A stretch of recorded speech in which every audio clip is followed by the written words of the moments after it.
Hey guys, hello. So welcome back to my diaspora story. Uh, Today I'm here to highlight one more other way of coming to the US using work. What's an H1B visa? So wase wenye mmesoma, this one is for you. H1B visa is a visa to come and work. You know, you can, if actually you are like struggling to look for a job, if you are struggling in your country, let's say for example you are in Kenya and you are really struggling to look for a job, you can expand your areas of search. Like if you are searching jobs in Kenya, now you can also search for jobs in the US. And a H1B visa is one that allows you to come to the US and work. How do you get this visa? So an employer in the US has to actually give you a job offer for you to be able to get the visa. So an employer in the US is going to petition for you.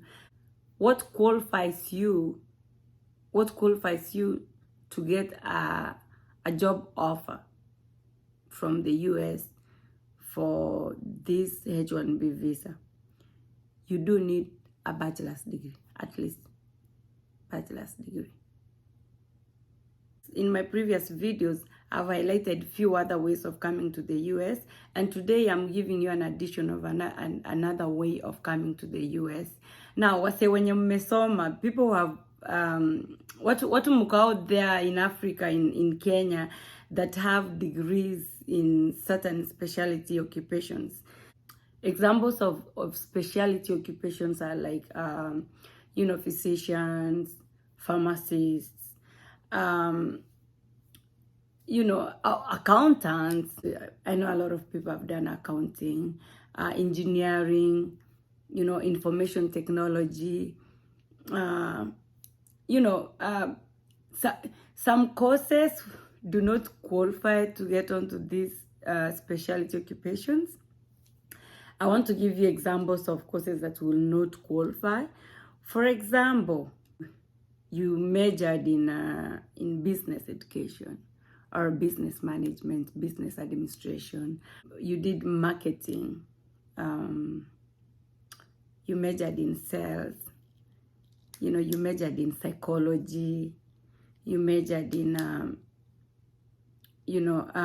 history.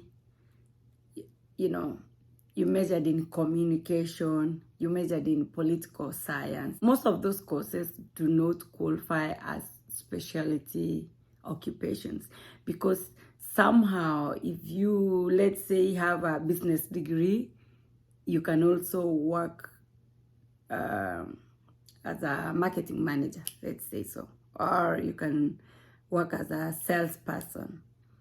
So those do not qualify. But yani wanamaanisha zile vitu they need, wanataka machopi. I don't mean that all people come chopis, but wanataka watu machopi, wanataka kitu yenye hawana, or if they do, wako iko scarce. If you have not heard about this is your chance. Also, if you are looking for a job, you finished your university, you have your degree, you're looking for a job maybe in Kenya or somewhere in Africa. You're all over searching for a job. You've been looking for a job for even, I don't know, 2 years, 3 years. I would say this is one way to expand your search, also to look for jobs in the US. So yeah, an employer petition for you this visa, and then you come and and start working. So how it works is, this visa is 6 years long. You get a visa that is 6 years long, but you are allowed to stay in the country 3 years first. You stay 3 years, and then your employer can apply for an extension for you to stay for another 3 years. okay? So once you stay for those 6 years, you have to leave the country. You have to leave the country for at least 1 year and then apply again to come back. So it's a pretty much flexible visa. But let's say you want to be you want to apply for green card. Let's say you are here and now you like the US, you want to stay, become a permanent resident. This visa is actually good because once you get here, the visa allows you to apply for a green card. They call it a dual intent visa. A dual intent visa means that you are allowed to apply for residency. That's a green card. We call it green card. So you are allowed to apply for residency to stay in the US.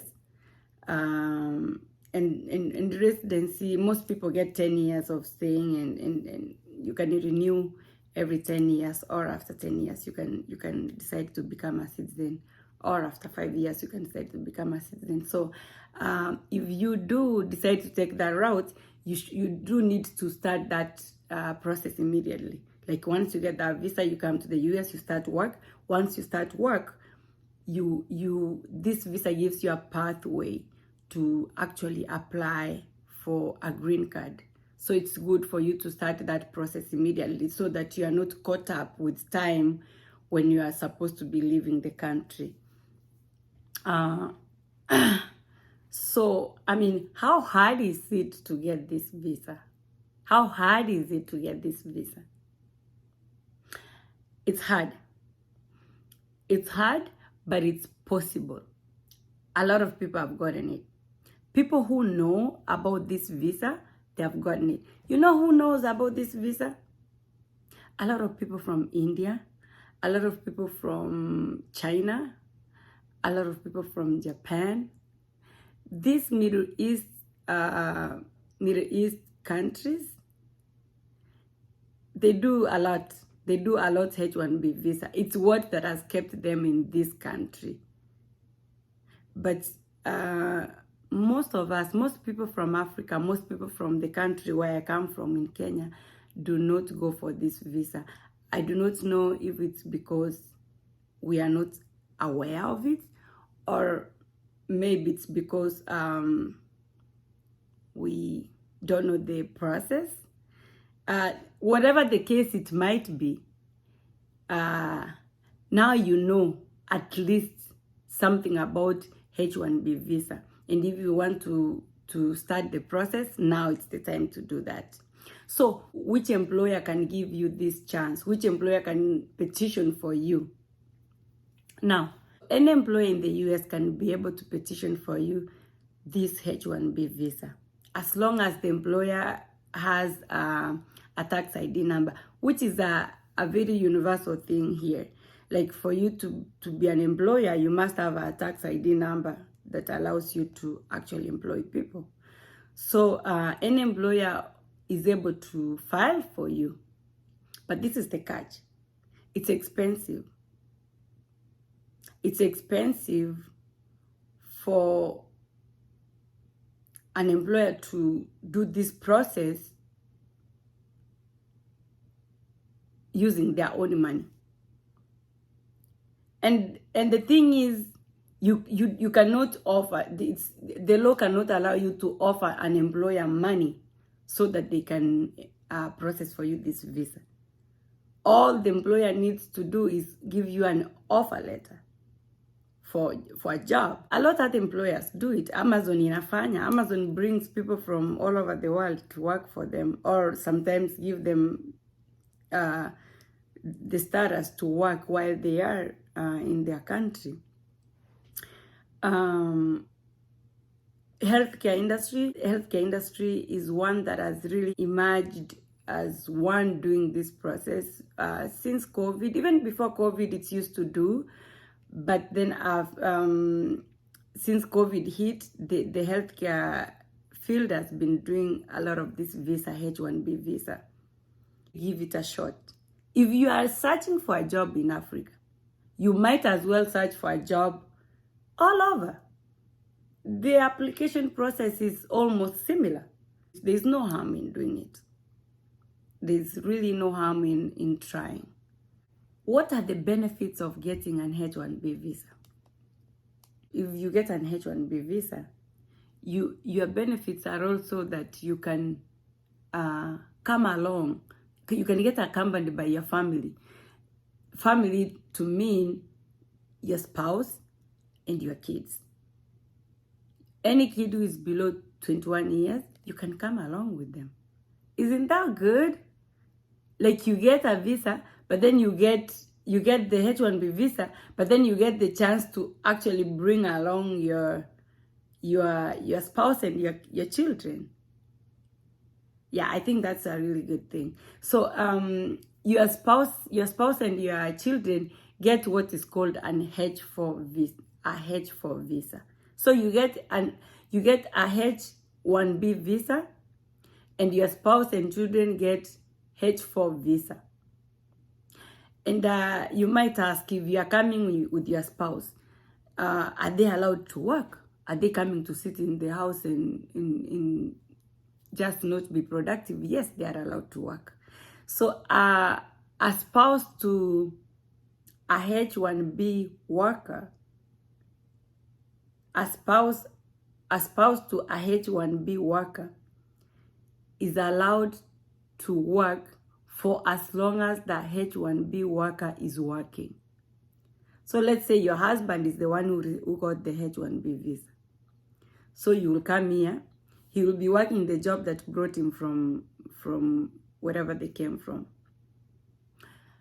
While he's working, you can look for a job, 1 job, 2 jobs, 3 jobs, however many jobs you can be able to work. She can work for as long as the husband is working. If the husband gets fired, then the woman has to stop working, because what is keeping them in this country is that H1B visa. That's why I said, since this is a dual intent visa, once you get here, it's good practice to actually apply for your green card immediately. Because now once you apply for your green card, you move from the status of being an H1B visa to a green card holder, which gives you a wide range of things you can do and freedom. So it's good practice that once you come, adjust your status to get your green card, and that's through just application. This is the best. Most of us looking for a green card here is not like just walking into an application office and apply. No. Getting a green card is different other processes when you are here without one. But this visa gives you a chance to apply for a green card direct once you get here.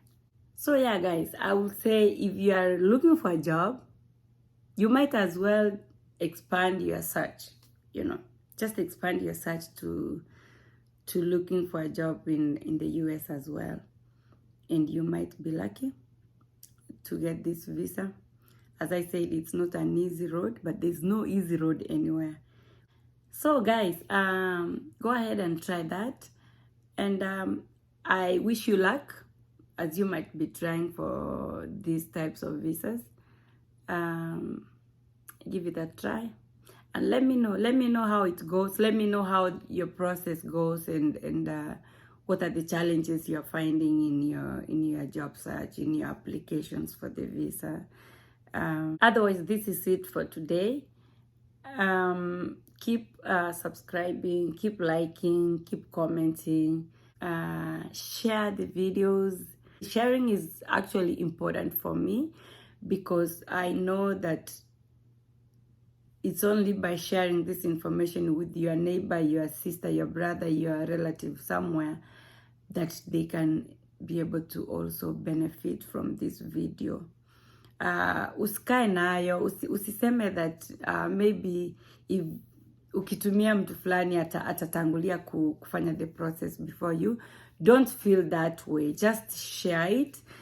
But ya kila mtu ni different. So it might be their luck.